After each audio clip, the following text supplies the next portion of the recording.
Hey, hey everyone, welcome to the Cambium webinar on LINKPlanner. I'm Daniel from Go Wireless, based here in New Zealand, and with me I've got David Hensley from Cambium Networks. So I am David Hensley from Cambium Networks. I'm based in the United States. I'm about an hour west of Chicago, and I'm going to talk about LINKPlanner today. I'm going to start off by assuming that you are a brand new user, so we're going to start from ground zero and work our way up. The purpose of LINKPlanner, I'll be frank, is to sell equipment. And how are we going to sell that equipment? By convincing our customers that the equipment will work. So what we do is we take 2 points, point A and point B, and we connect them. And then we choose the frequency, and we choose the antenna heights, we choose the channel bandwidth, things like that, to get the fastest throughput or the highest availability. It's all about throughput and availability. This is a free program from Cambium Networks, and the way you download it is you open up a browser and you point it to cambiumnetworks, all one word, .com/LINKPlanner. This is the page you get when you enter that in. Now the URL links to another URL, but the fast URL is just cambiumnetworks.com/LINKPlanner.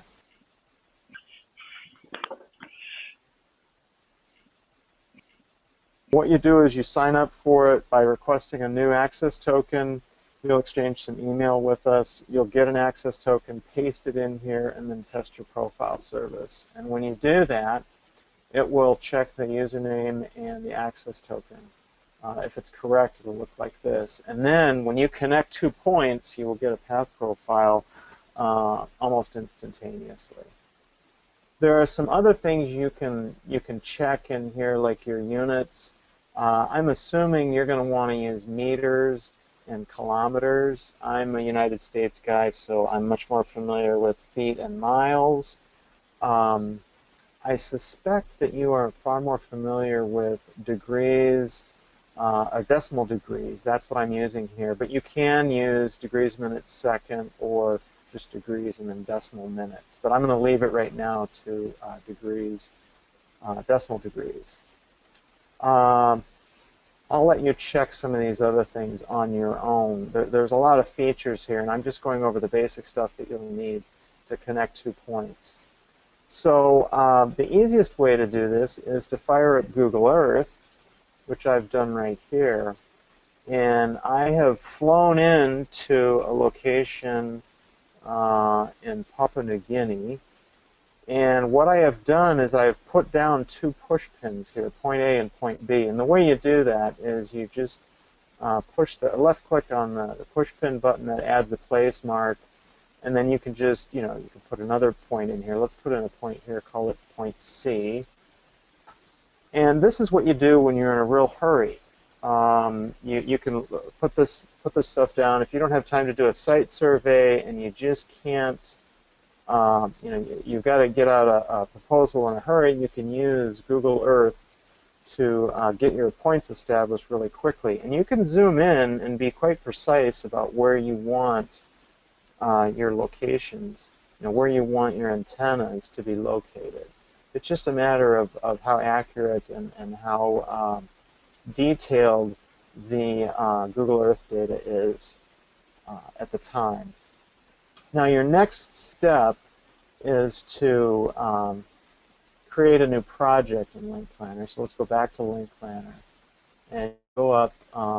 Everything in LINKPlanner goes from top to bottom and left to right. So if I want to create a new project, I start on the left, start at the top with new project. And when you start yours off, I'm guessing you're going to want to use ITU-R. That's International Telecommunications Union Radio. You won't want to use VGAN's Barnet to do your prediction. Yours will probably start up with ITU because that's the default. You probably want to save it so that you're not, so you don't lose anything. So we'll just label this one webinar. Okay, and then let's go back to Google Earth. and just copy and paste. It's that easy. So you just copy, you highlight the point you want to copy, and then you go back to Link Planner and you paste network site. Now, one thing you'll notice is, hey, wait a minute, network site and subscriber site, what's the difference? Network site is a point-to-point site, and a subscriber site is for point-to-multipoint networks. Today we're going to be talking just about network sites, so we're not going to talk about subscriber sites. All right, so let me paste point C in there, and let me go back and grab point A. Just copy that. And again, it's just this easy. Paste that in, go in here, copy, and paste. Okay, now, one thing, my screen is too big here, so let me just shrink that down a little bit. You can see by hitting the home button, you can center the network on your screen. And so there's point A, point B, and point C. Now, what if I see this and I have no idea where in the world it is? Well, then I can left-click on that Google Maps icon, and that will put me there. Now, it doesn't do this a lot. It's used to me being in the United States. Normally, you don't have to zoom in like this. Normally, it will put it right in here, so I apologize for that. Let's just zoom in. You can definitely see it's in Papua New Guinea. And there's our point A, point B, and point C. Now, why would you want to do that? Well, because links over water are very challenging, and you can have reflections. And I'm going to show you how to find those reflections and how to get around them, how to work around them using Link Planner. So this shows you, hey, I got some water here. You might want to know if it's in a mountainous region. You might want to know if it's in a city. The other thing you can do is that we have integration not only with Google Maps, but Google Earth. And you can left-click on that Google Earth tab, or if you hit this globe icon right here, this Earth icon, Google Earth icon, that will start up Google Earth and fly you to the location. All right. And so here's your location. Now let me create some links here and show you how slick this is. Let's go back to Link Planner. I'll go back to my offline map. I am going to connect the dots in a couple of different ways. Let's connect point A to point B using this new link wizard. I just hover or left-click over that, and then I click on point A, click on point B, and there's my first link. And if I double-click on the link, you can see that it has created a path profile for me. This is that ocean or sea area. It's very flat, and the elevation is 0. It's at sea level. Okay, so that's our first link. Now, what if I want to create some more links? The other way I can do this is say new PTP link. So it's under project, new PTP link. And I can create, I can connect point B to point C, doing it that way. And then now you can see how it contacted the path profile server and allowed me to download this path profile automatically. I didn't have to do anything. If you don't want to use that, you don't have to, but what it involves is asking Link Planner to get the profiles. And where do you do that? You go up. It's been so long since I've done that. Here it is, right here. If you're not using our service, you go down to Get Profiles, and then you might have to wait a few minutes, and it'll get emails to you. So you're at the mercy of the email servers. I want to create another link, so I can connect point C to point A. And there is my network, and there's my new path profile. All right, so let's go back up to the project, left-click on the project. There you can see my network, okay? And all these links are green, which means they look like they might work. Oh, but wait, remember I said they were over water, so we got to be careful. Let's go to a link. Let's just look at point A to point B, and let's just take a look at this link. Now, let me show you some things. Again, everything goes top to bottom and left to right. So the first thing we see at the top is a link description. You will want to use this when you are getting closer to installing or maintaining your network. You can use this to fill in information or historical information about your network, and this will save it in there. The first thing you really should be concerned about is the band. Now, these are the bands that are available or that our products operate in. And let me just spend some time talking about this. And I'm going to spend quite a bit of time, actually. So let's look at the top half. The top half of this band selection goes from lower 6 gigahertz all the way up to 38 gigahertz. And those are licensed microwave bands or licensed microwave frequencies.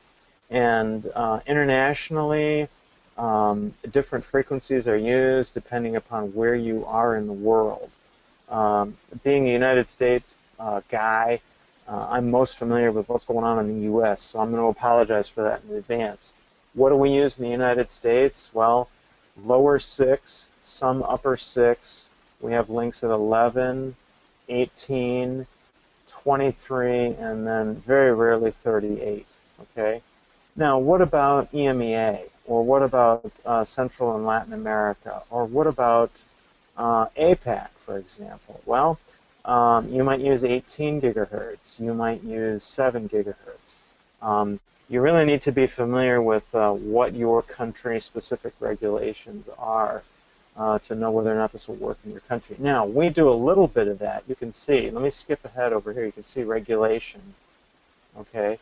Now, in Papua New Guinea, notice I don't see Papua New Guinea in this pull-down list. So what I'm going to do is assume that we're using New Zealand as our regulation.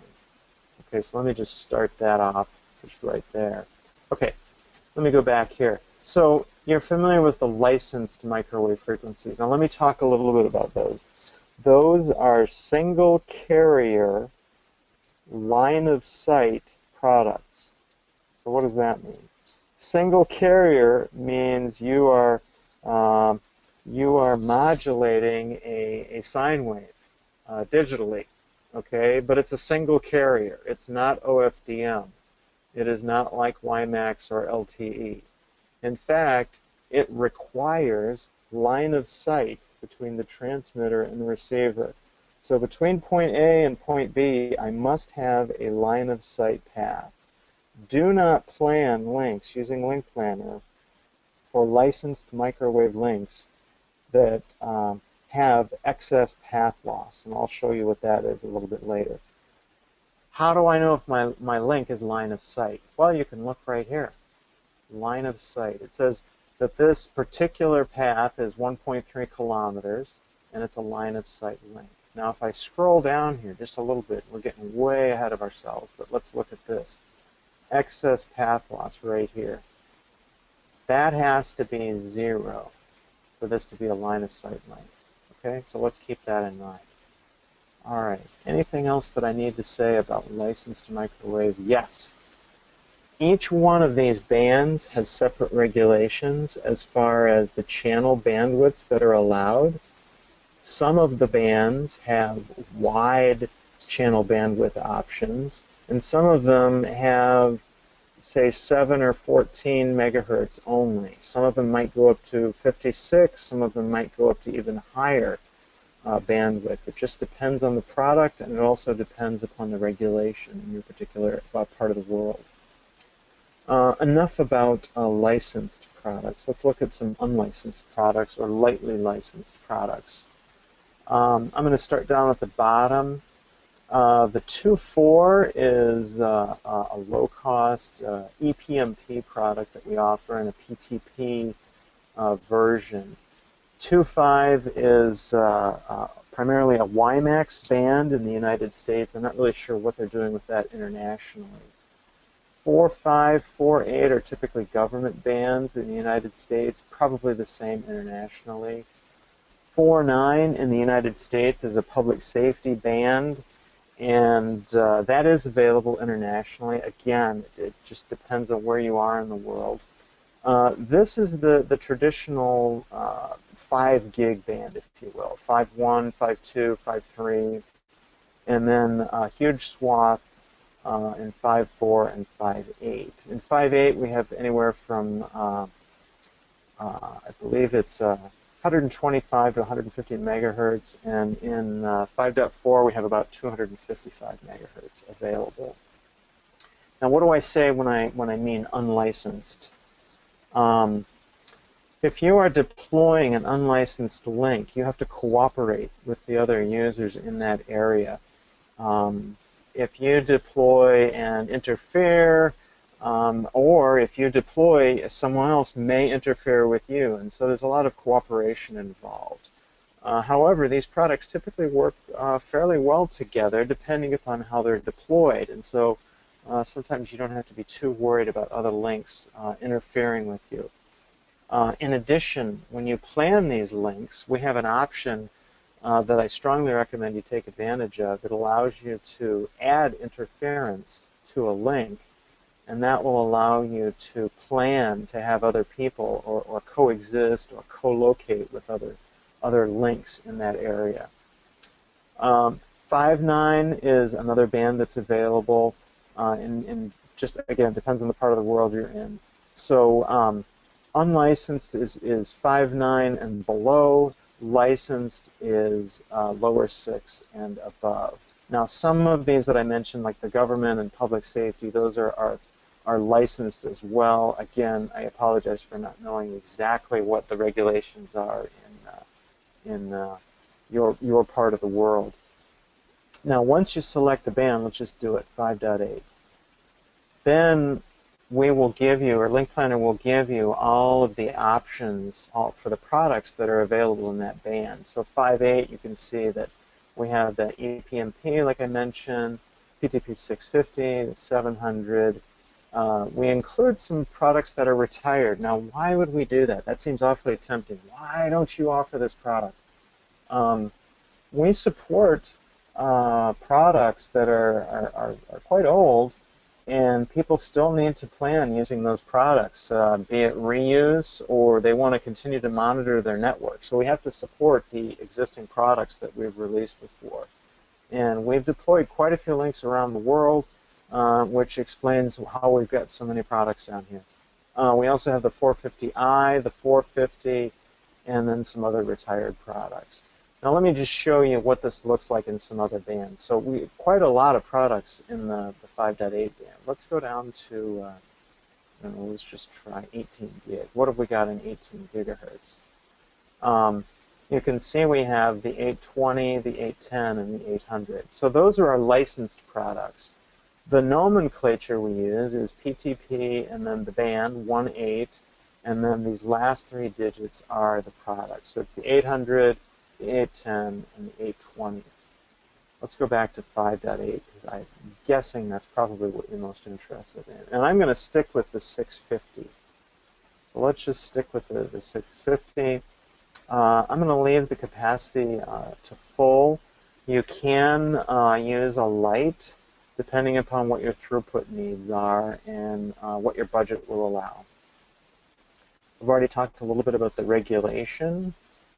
I'm going to leave this at New Zealand. You'll see that some of these are preliminary, and you just need to be aware that we're still trying to get information for those particular regions. We've got a pretty good idea of what's going on, but they're not finalized yet.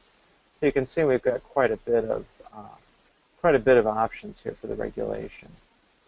Let's not worry about precise network timing right now. Let's just leave it as default and disabled. The 650 has several bandwidth options. So what is that? Well, we're going to communicate over the 5.8 gigahertz band, but we're going to use a channel. We're going to use one single channel. The 650 is a TDD system. If we go back to the pull down for the band, one thing I forgot to mention was 5.9 and below. Those are all TDD, time division duplex. That means they share one channel. So when point A is transmitting, that means point B is receiving. Okay, so they've got to share one channel to talk back and forth with each other. Now, what about lower 6 and above? The licensed microwave, those are FDD, or frequency division duplex. And what that means is that each end has a transmitter and receiver, so they can transmit and receive at the same time. And they use two channels that are separated, usually by 250 to 500 megahertz. So let's go back to this channel bandwidth. Now, what do you need to know about this? 5 megahertz channel is not going to allow you to pass as much data as a 45 megahertz channel. Perhaps that's obvious. There are, however, advantages to using a 5 megahertz channel. A 5 megahertz channel is less susceptible to interference than a 45 megahertz channel. And so life is full of trade-offs, and this is one of those trade-offs. If you are trying, as a general rule, if you are trying to improve your availability, one thing you can try is to reduce your channel bandwidth. So as a general rule, a 5 megahertz channel is going to have a higher availability than a 45 megahertz channel. As a general rule, you will be able to have higher throughput with a higher channel bandwidth. So let's just try this at 5. Now, this product allows us to carry TDM traffic, E1s specifically, T1s specifically. This is where you would enter the number of E1s or T1s that you're carrying. And we can have a discussion about Ethernet versus TDM. I won't belabor that any further, except to say that if you need to carry TDM traffic, E1s or T1s, when you select these here, the throughput for that E1 or T1 is reserved. And furthermore, LINKPlanner will tell you what the latency is from point A to point B on your link. So you will be able to determine what your latency is for that. It's not, in a 650 or an unlicensed product, it's not as fast. The latency is not as low as it is with a licensed product. With a licensed product, you're talking about microseconds of delay or hundreds of microseconds of delay. With an unlicensed product, you're talking about milliseconds of delay, anywhere from 2 to 5 to perhaps even 10 milliseconds of delay, worst case. The optimization we're just going to leave alone. This allows the link can dynamically allocate that one channel in time. Remember, it's time division duplex. If you set it to TDM traffic or TDM optimization, that sets the transmit receive window to 50-50. So that means if you set it to TDM, point A is going to transmit half the time and is going to receive half the time. If you set it to IP, what can happen is you can reserve, if you have a huge download, let's say, from point B to point A, point B can reserve up to 80% of the time in one direction, and that's IP optimization. We will talk about synchronization a little bit later on when we talk about multiple links, but we'll just leave that as disabled right now. We'll talk about dual payload, just leave that alone. You can set the highest modulation mode here. These are the various modulation encoding rates that the 650 offers. You can also set the lowest Ethernet mode. This is if you want to have, if you want to guarantee a certain amount of latency. This will help you decide how low you want that link to go. We want it to go all the way down to BPSK in this example. This is also used for synchronization, the master. We'll just leave point A alone. All right. Wow, we're half hour into this, and we haven't even gotten to the Fornell zone yet. But we're just going to jump in real deep. What is this big blue ellipsoid? That is 60% of the first Fornell zone. What I recommend you do is go to Wikipedia and learn about the Fornell zone. There's a formula in there, and that'll tell you how we compute this Fornell zone. This will tell you whether or not the link is line of sight. if 60% of that first Fornell zone is unimpeded, there are no obstacles in that Fornell zone, then the link will be considered line of sight. If something's in that Fornell zone, for example, let me move the antenna down here, put that in the Fornell zone. Now you can see what I've done is I've lowered point B, and now we have this outcropping of land here that's intruded into my Fornell zone. Now I have a non-line of sight link, okay? And you can see, hey, it's in that ellipsoid. Something's wrong there. If I go down here and look at the excess path loss, I can see that it's non-zero. So I'm looking at about 17 dB, well, 16 dB of excess path loss. Let's move them back up.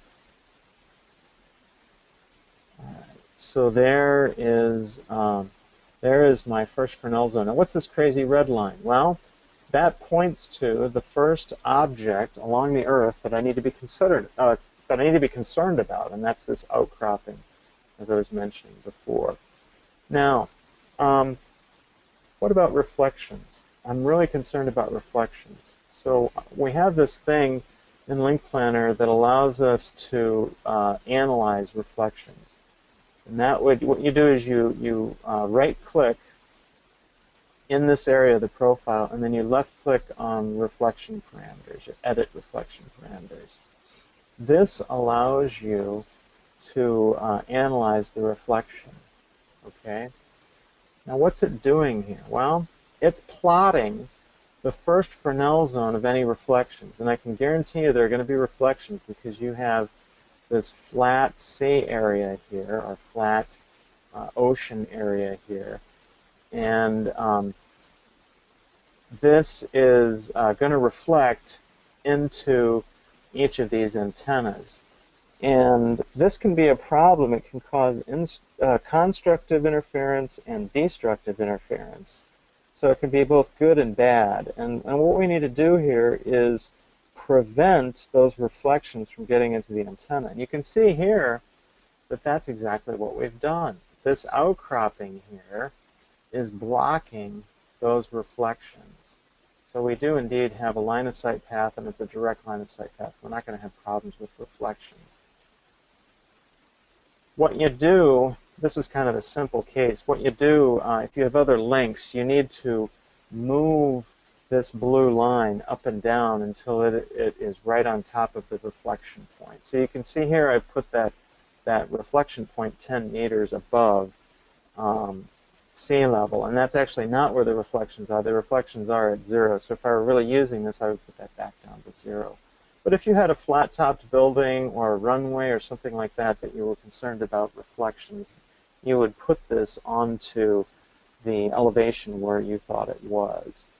Now, what if we did have a problem with reflections? Let me show you what that would look like. You'll notice this is very dependent upon the geometry. If I raise this antenna here on the left, point A, I can, actually, let me try it. Let me try a little bit different tack here. Let me see if I can raise point B. Now, if I raise point B, you can see, this is no longer obstructing the that first Fornell zone of the reflection. So now I've got an issue.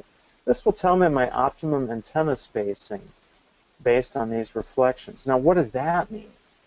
Well, what I do is I have two antennas. I have one antenna on the main beam, and then I install a second antenna a certain number of feet below the main antenna, or a certain number of meters below the main antenna.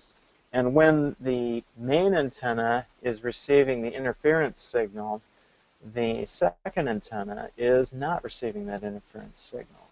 And so that's how we accommodate for reflections. Now, what happens if I'm just physically not able to use that separation? Well, what I do is I use multipliers here.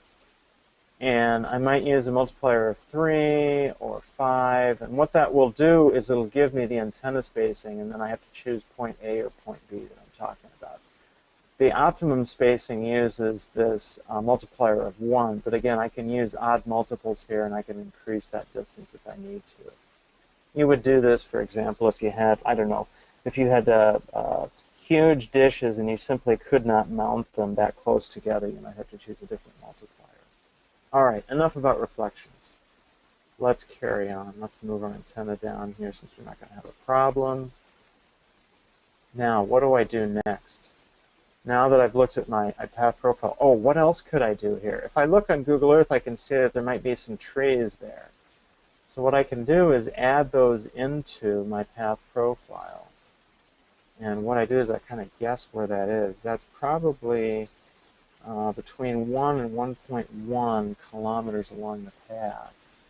And you can see that I could just add some trees here that are, say, I don't know, 5 meters tall, and we'll put them right there. Okay? If that were the case, notice that this now becomes a non-line of sight link. What if I made them a little bit shorter? There's a third option that I haven't talked about, and that's near line of sight. Let's make those 3 meters tall. Now I've got a near line of sight. So not the entire first Fornell zone is not obstructed. Just a portion of the Fornell zone is obstructed. So this is a near line of sight. Since I'm using one of our unlicensed products, which is OFDM, I can have a non or near line of sight product, look at my excess path loss, it's about 8 dB, and this link would work. So we're just going to leave that in there. What do I do next? Well, I got to choose antennas. Okay, this is showing the 650 with an integrated dual polarity antenna. And how do I change that if I want to? Well, I can pull down, I've got a bunch of options. These are organized by size, and you can see the smallest ones I've got are 1 feet. There's some other ones. We have a small form factor integrated as well. And then it goes all the way up to, I believe, 15 feet. Okay, and what do you gain by going with a bigger antenna? Well, that's the beauty of LINKPlanner. You can answer that question for yourself. You can say that with a bigger antenna, you will get a bigger system gain and you will get better system performance. Now, big antennas are expensive, so like I said, life is full of trade-offs. What you want to use LINKPlanner to do is find the smallest antenna that will meet your requirements. Antennas larger than 6 feet are typically very difficult to install, very expensive to install, and antennas larger than 6 feet are typically very expensive, much more expensive than 6 foot and below. So you got to be careful with those larger antennas. In addition, this pull down will tell you whether or not the antenna has dual polarity. The ones with a check mark here indicate dual polarity. And then it will also tell you the gain and a part number. And depending upon the part number, you may recognize the manufacturer of some of these as well. So let's go ahead and let's choose a well, no, let's go a little bit higher. Let's go with a 3 foot dual polar parabolic.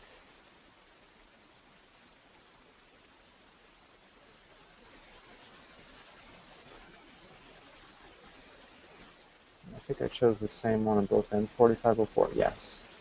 Okay. Now, there's going to be a little bit of cable loss between the antennas and the units themselves, the radios, and so you can enter that in. The radios don't have to be mounted exactly next to the antennas in all cases, and if you have a significant distance, you can calculate the loss based on the cable type that you use. Now be careful because these first two options are actually waveguide, and you probably won't be using those. This is the lowest loss, I believe. Let's just double check that. We can find out. So there's 1.5 dB for LDF 4.5 to 50. If we use LMR 600, yeah, LMR 600 has a little bit higher loss there. Let's just stick with the LMR 400. Okay, and that will add in your additional loss, and then it'll account for that. Then you can look, you can see what we're going to be transmitting at each end. This is where you add in some interference. And we'll just stick with the default value. Wait a minute, let's make it a little bit higher. Let's make it 80, minus 80 dBm in a 5 megahertz channel. And then we go down here. Now, this is very important down here. This is where our actual requirements are. And when you design your links, that's really where you should start. you need to know what kind of throughput you want the links to have and what kind of availability you want the links to have. Now, the throughput on our products that you will see in the specifications and that you will see in LINKPlanner is real throughput. What do I mean by that? Well, if you're familiar with some of the specifications from Wi-Fi vendors who shall remain nameless, when you use their products and you connect with them, oftentimes, perhaps more so maybe 5-10 years ago, you would get a layer 1 throughput that was reported to you. So you might connect at, say, 11 megabits per second or 54 megabits per second, and you'd feel really good. Oh, wow, I'm getting fantastic throughput. But you know what? You wouldn't be able to use that throughput for much because that's a layer 1 throughput. What you really need to know is a layer 2 throughput, something you could use UDP on. And that's what we report on all of our products, be they PTP or PMP. And it's much more realistic. It's the throughput that you would actually get. It's usable throughput. It's not layer 1 throughput. So to give you an example, on a typical Wi-Fi connection that you may have 54 megabits per second, well, you may only be able to use 1 or 2 megabits per second of that. And what we're showing you here is not the over-the-air throughput, not the layer 1 throughput, but a layer 2 throughput that you can actually use. Now, we'll default in here, we'll say a minimum of 1. And I recommend that you understand what your throughput requirements are. Let's just say we need to pass 10 megabits per second each way on this link. All right? Now, on the left there's a requirement, and on the right there's a requirement. So remember, this is a TDD link, time division duplex, and so you're going to get throughput in each direction. If you want to know the aggregate throughput, you add the throughputs together, because remember, we've really got 2 links here. We've got one going in one direction and another going in the other direction. If you want to know the total throughput, you add those 2 together. If you're talking about licensed microwave, your throughputs are full. They're full duplex, and so you don't add them together. In any case, for TDD, we add them together. So all told, the aggregate throughput here on this link, on average, is 48.35 megabits per second. Our lowest mode availability is 100%, and we can do 5 nines and an 8 each way on this particular link at this particular requirement. And I'm going to make this a 5 nines link here. Now, what does that mean? What's this availability? This is the percentage of time that the RF link will be up during a given year. And so if you can go to, again, Wikipedia and look up system availability or high availability or 5 nines, and that will take you to the high availability webpage, and you'll get this table that will tell you, well, if I have 5 nines, how often will my system be down? And for 5 nines, it's about 5 minutes a year. And there are different numbers for 4 nines and 3 nines and so forth. Your requirements may be much more stringent, they may be less stringent, and we let you vary those accordingly. Very important to understand what your availability is. What can your end customer tolerate? Can they tolerate half hour of outage every year? Keep in mind that LINKPlanner is not telling you, yes, your half hour will occur at this point in time on January 27th in the next year, and it will occur for 30 minutes exactly. No, this is a sum total, so it may be a minute here, a minute there, 5 minutes there, if it's a 4 nines link, let's say. If it's a 5 9, there's no guarantee as to when that outage will occur. In addition, we have an average IP requirement that you can enter in here. I typically just leave that alone and don't worry about the average for the customers I work with. Notice also this tells you what your predicted receive power should be. So minus 38 dBm, that's a pretty healthy signal there. I would not be terribly concerned about that particular signal. If I go down, I can see what kind of performance I can get. And if I hover over this, I can see that, hey, this is going to be 4 megabits per second. If I only need 4 meg, this would be a great link. I can deliver 9 meg at 7 nines, 12 at 5 nines and an 8. Now, can I go higher? Well, yeah. I can deliver 24 megabits per second, but it's not going to be available for about 1.5 days out of the year. So they're going to be weather conditions, fog, rain, clouds, things like that. They're going to cause some atmospheric conditions that are going to prevent the link from operating at its highest modulation mode during all times of the year. If I left-click on this details here, I can analyze the availabilities of every modulation mode. And you can see we have quite a few modulation modes, going from 256 QAM all the way down to BPSK. This is divided into dual and single streams. If the RF conditions are sufficiently healthy, the radio can run in a dual stream. We can actually, since we have two polarities, a vertical polarity and a horizontal polarity, we can send, if the RF conditions are significantly good, or sufficiently good, we can send 2 streams of data on the same channel at the same time, one on vertical and the other on horizontal, effectively doubling our throughput. You can spend some time analyzing the performance here. What if you've got questions after this webinar? What are you going to do? Well, you go up to Help, left-click on User Guide. If you've installed LINKPlanner, it comes with a built-in user guide, okay? And when you do that, a PDF file will come up. And one thing, I just downloaded the new version of Adobe Acrobat Reader, and I don't know how to use it. Well, oh, here it is. What I was going to point out is that the number of pages in this user guide, 322 pages. So there's a significant amount of information. Now, how are you going to use that information? Well, typically you're going to have a question, okay? So you're going to go search, and you're going to find, let's just look for performance, okay? Search for performance, and you can typically get most of your questions answered by searching through the PDF file. So I wanted to show you that you have that option. Now, what if you can't find it in the user guide? What are you going to do then? Well, go to the About, and you'll see this email address right here.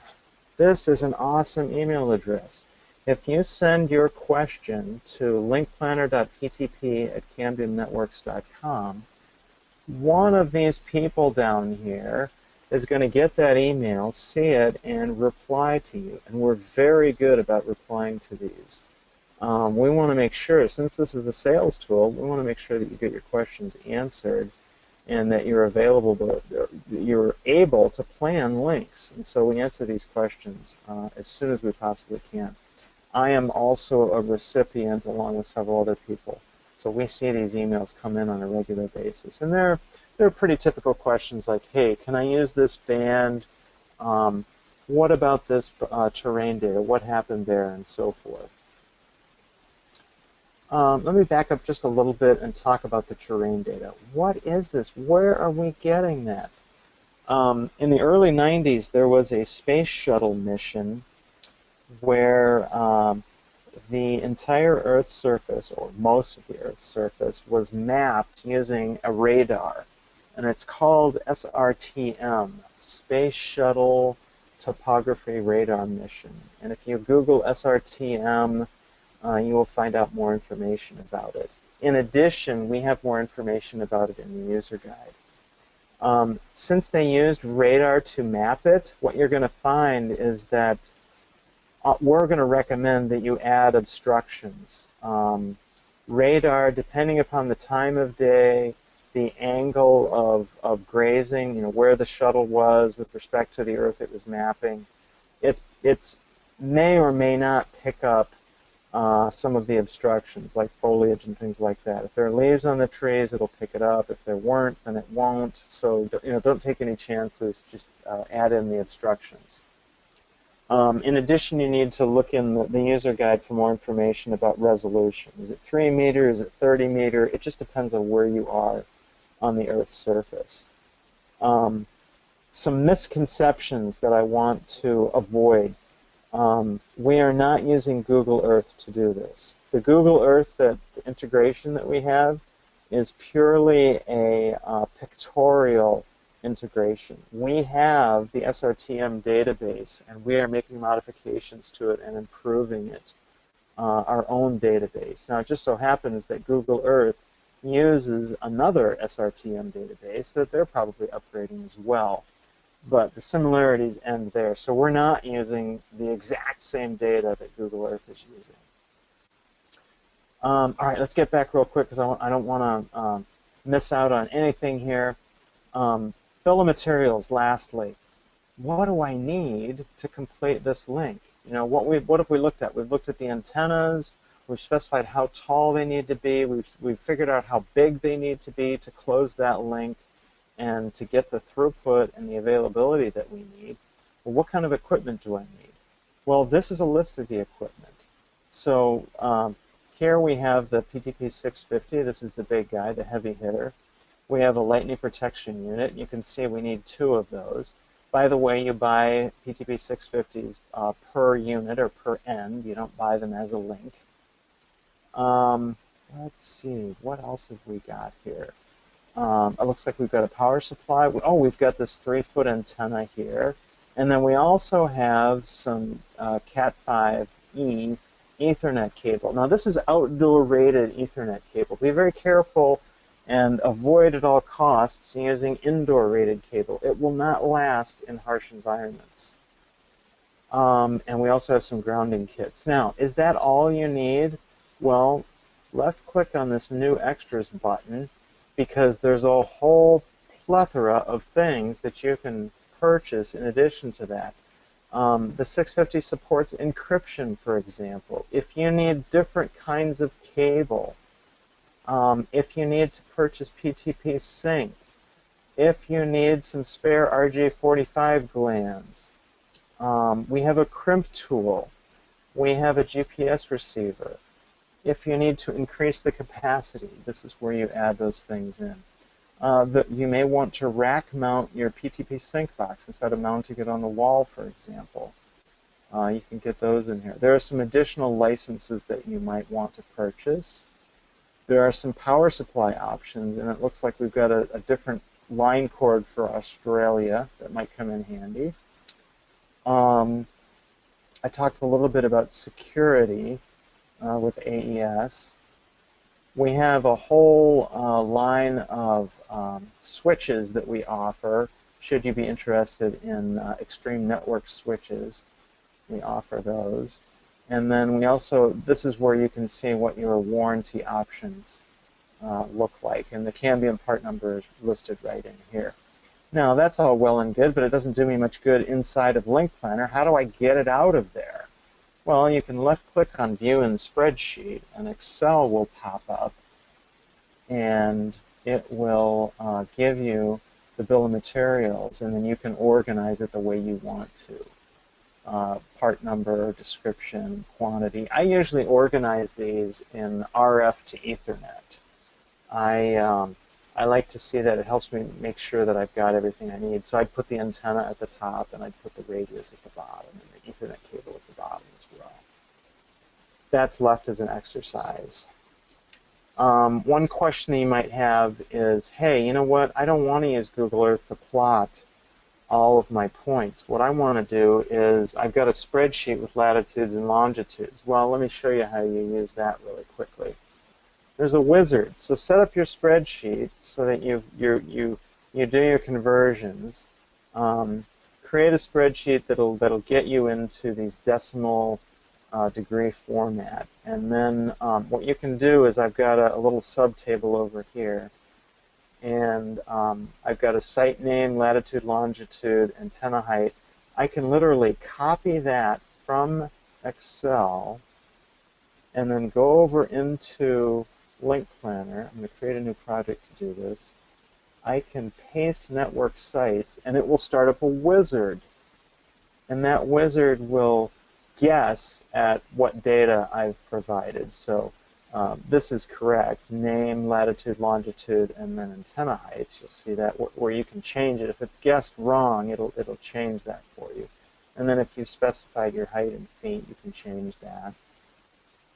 Then you hit next, and then it loads it in there.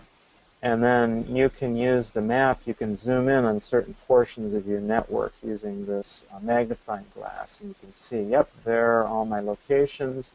And then you can start to connect the dots. So that's the fast way to get your sites into LINKPlanner. Thank you very much, David. It's been a great session, and I think we'll leave it there. All right. Thank you very much.